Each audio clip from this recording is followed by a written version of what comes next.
Yo la teamouche, j'espère que vous allez bien, bienvenue sur ma première théorie sur One Piece. Donc si la théorie vous plaît, vous pouvez mettre à la fin de cette vidéo un gros pouce bleu pour le travail parce que franchement, j'ai réfléchi, mine de rien, le Simouche, il a réfléchi, vous inquiétez pas. Donc c'est parti pour la théorie Pudding Mastermind de l'ombre.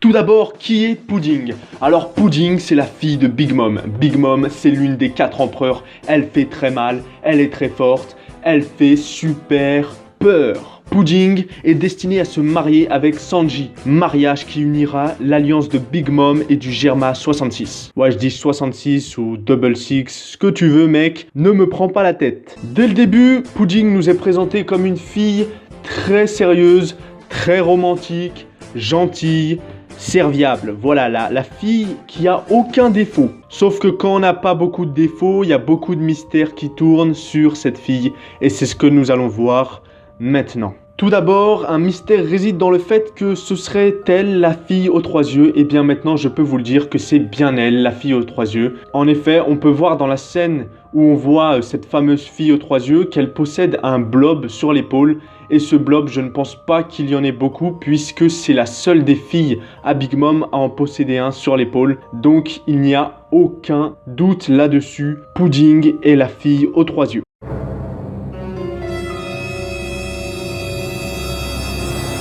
À présent, si Pudding est la fille aux 3 yeux, qu'est-ce que cela peut bien faire? Eh bien, tout simplement, le 3e œil a une forte signification.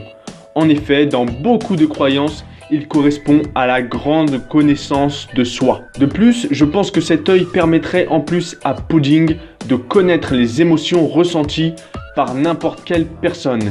Et ça, croyez-moi, c'est très fort. On a donc là une des raisons pour laquelle nous avions eu une scène où Pudding restait à côté de Big Mom.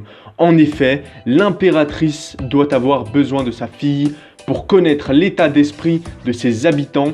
Et là, vous allez me dire, oui, mais pourquoi la première fois où l'équipage de Luffy rencontre Pudding, elle est toute seule sans défense? Eh bien non, Jean-Michel, tout simplement parce que le blob qui se trouve sur son épaule est le plus gros cafeteur de toute l'île. En sachant que l'île entière peut cafeter, je pense que ce blob, lui, c'est le roi des cafeteurs. Donc je pense pas que Pudding émettrait le moindre signe de trahison avec un tel cafeteur. Enfin, je sais pas, mais ça serait bizarre quand même. En effet, je pense que Big Mom serait au courant directement et c'est pourquoi Pudding ne peut être une alliée des chapeaux de paille et qu'elle coopère tout comme ses frères et sœurs avec sa mère. Pour moi, elle ne joue ici qu'un rôle de marionnette auprès de Big Mom. D'ailleurs, Big Mom elle-même la considère comme une poupée d'argile. Vous pouvez chercher dans le scan, je ne sais plus lequel, mais elle l'appelle ma poupée. Donc Big Mom se sert de sa fille pour qu'elle emmène Luffy et Nami devant les bois séduisants, endroit où elle était censée les attendre. D'ailleurs, ça, personne ne se pose la question. Pourquoi elle les emmène devant une forêt qui est potentiellement une forêt très dangereuse? Là, vous allez me dire, oui, mais on la voit prier le baron Tamago de la laisser partir pour rejoindre Luffy et sa bande. Soit, mais ce n'est qu'une erreur de calcul, vu que le mariage de Sanji lui était passé par la tête. Et oui, le mariage de Sanji lui importe peu.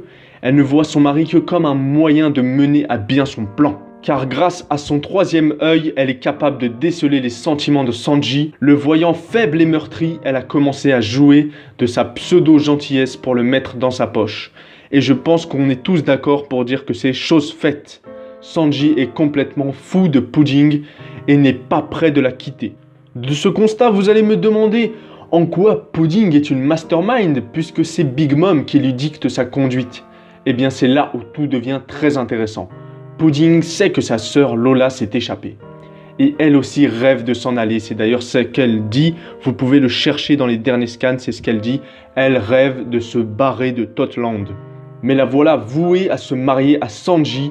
Et Sanji handicape vraiment ses rêves d'enfance. Sauf que là, Pudding est bien décidée à s'en aller.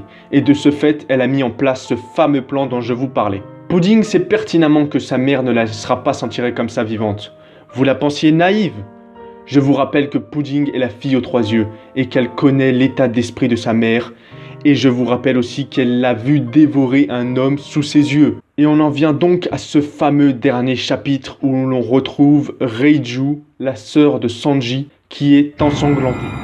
Aucun doute qu'il s'agit de Pudding qui, par l'intermédiaire d'un assassin, a fait blesser Reiju. Pourquoi me diriez-vous? Car elle souhaite saboter son mariage, mais elle ne peut se résoudre à le faire d'elle-même sous peine de mourir à l'instant même où elle prononcera les mots « Je veux partir ».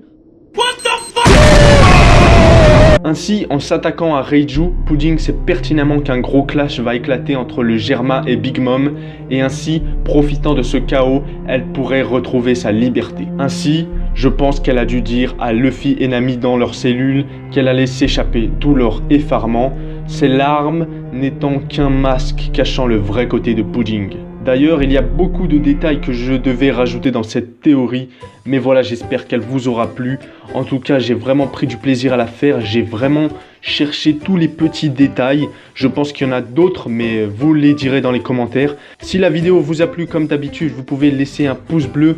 Pensez à vous abonner pour d'autres théories, et je vous dis à bientôt pour de nouvelles vidéos. Ciao!